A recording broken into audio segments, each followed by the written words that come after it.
You know what they say, don't read the comments. Well, I read the comments. Welcome to another edition of Scarlett's Don't Read the Comments. As is tradition with these videos, I would like to thank everybody who has liked, subscribed, and commented with some kitty pics. Yes, we have kitty pics today. The first one is of Gina. Look at this little princess walking away from the camera.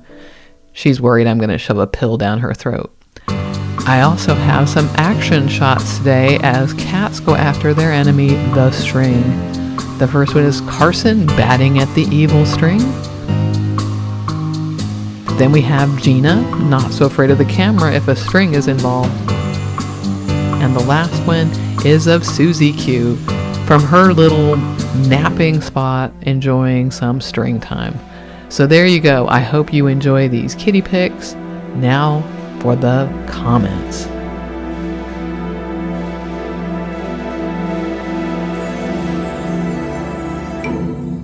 Today's comments were found on my video, Strange Juxtapositions Abound When Ray Comfort Goes to Colleges to Interview Students on Hitler. And Quinter Farinor commented, I do have a question. Infantilizing Ken and his ilk, does it work? Do we get Christians away from these radical people? I know he seems dumb, but he's making all the money, so from the perspective of his peers, he's doing fine. What we do feels more like powerless struggling against a giant who doesn't deign themselves to look at us. And what for?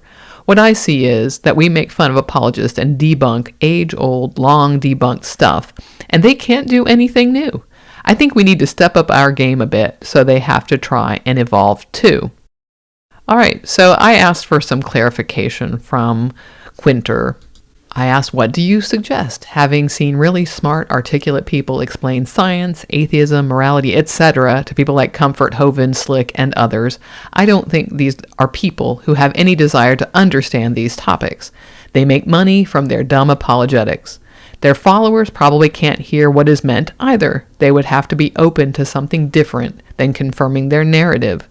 I don't make these videos so much to convert Christians as to disseminate these ideas to atheists so we can see the language that grounds these arguments. That way atheists are more prepared for dialogues with individuals.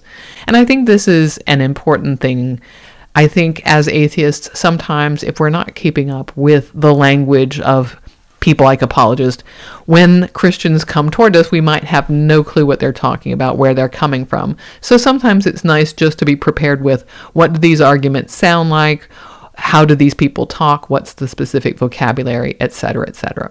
Now, Quinter responded, exactly, but we already do have scientists and philosophers and political skeptics. What we need are sociological or how is Kent, Ray, ... making money from the people, and why do they lie, misrepresent, etc. That they do, we all know now, and how to debunk them should be able to be looked for here on YouTube for about 10 years of videos. I think we should try and decimate them from where they can't argue with their bibble. I always like that spelling.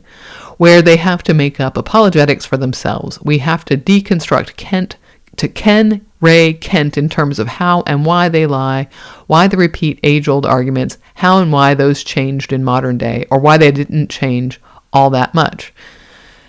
So there are so many videos out on the old YouTubes about all these different apologetics, and I'm not sure there's much that we can do that will reach the believers.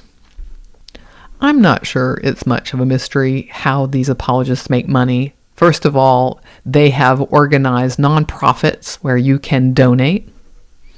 Can you imagine donating $10,000 to CARM? Wow. So when you set up your nonprofit, you set up your statement of belief and what you plan on doing. All kinds of ways to give, just like with any other nonprofit. Here's Living Waters. So once again, you can simply donate. You can leave them in your will. You could also hire Ray or one of his buddies to come talk. That's another way to make money. And of course, there's merch. Bibles. Ooh, Divine Dining. A cookbook from the Bible. Okay. You know, t-shirts, games, pamphlets, all of that. Now, AIG is maybe most famous for having their museum. They have the Creation Museum and they have the Ark Encounter. And I think one of my biggest problems is that AIG has changed the designation of the Ark Encounter depending on how they could get money more and not pay as much in taxes. And if you're interested in that, you should go check out the Friendly Atheist Hemant Mehta's website. He really tracked a lot of that down. But one of the things is if you go to these websites, you'll notice they function as blogs. They're there to disseminate information. There's a lot there. They have newsletters. They have radio shows. They sell books. They sell Bibles, all kinds of things like that. And from a legal perspective, when you want to start a religious 501c3, because of our First Amendment here in the U.S., there's really not a rigid definition of religious like there is for other words that the IRS would assign meaning to. So, there are some regulations, but they're pretty light. And just depending, you might not have to divulge all of your information like you would for other nonprofits. So in terms of making money, these apologists use all the same channels as other nonprofits. There sometimes are actual goods and services in exchange for people's money, but people can also just donate to further the cause. So I guess the question is, if we put out information that contradicts what these apologists are saying, will any of the believers care? Will they actually find these videos? And I guess I come down on, no, I don't think that the people that would go over to Living Waters and read Ray Comfort's daily blog, I don't think they're interested in what some YouTuber atheist has to say. They go to Living Waters for some comfort. Haha, get it? That's a play on words. That's the kind of quality YouTubing you come to this channel for. Anyway, yeah, so people who go visit Ray Comfort's website or who'll go bop over to Matt Slick's Carm and look at his shallow ramblings, they're not looking to question anything. They're looking for something easy to read, something that confirms what they already believe. The people that are going to come out to us and find what we have to say, these are people that are already questioning what's going on, and they're trying at sometimes maybe to confirm their narrative, and then they come across things that disconfirm it. I'm not saying it's impossible. I'm just thinking that there are plenty of videos out there for people if they want to go find the contrary evidence.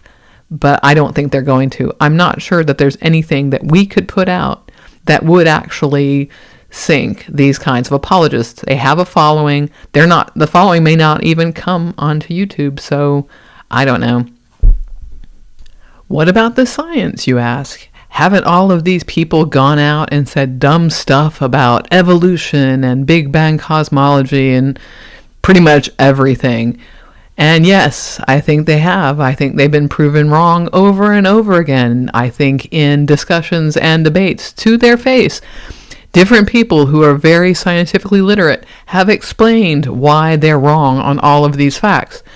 But the question is, do the people who go to these blogs, who give the money, do they care about that? And I think the answer is no. They don't. They don't care about evolution. They don't care about the details. It doesn't impact their daily life. They're not interested. And for them, probably, they think that there is a dispute about these things. All of this is up in the air. And anyway, it'll be the apocalypse soon. So, what they're interested in is the thing that these apologists sell, which is God loves them. As long as they've accepted Jesus into their hearts, they're going to be accepted into heaven when the end times come, and they will be looking down at all of us godless heathens and laughing when the end times come. So, like I say, I don't make the videos that I make for Christians. I'm not trying to dissuade anybody from going over to these websites.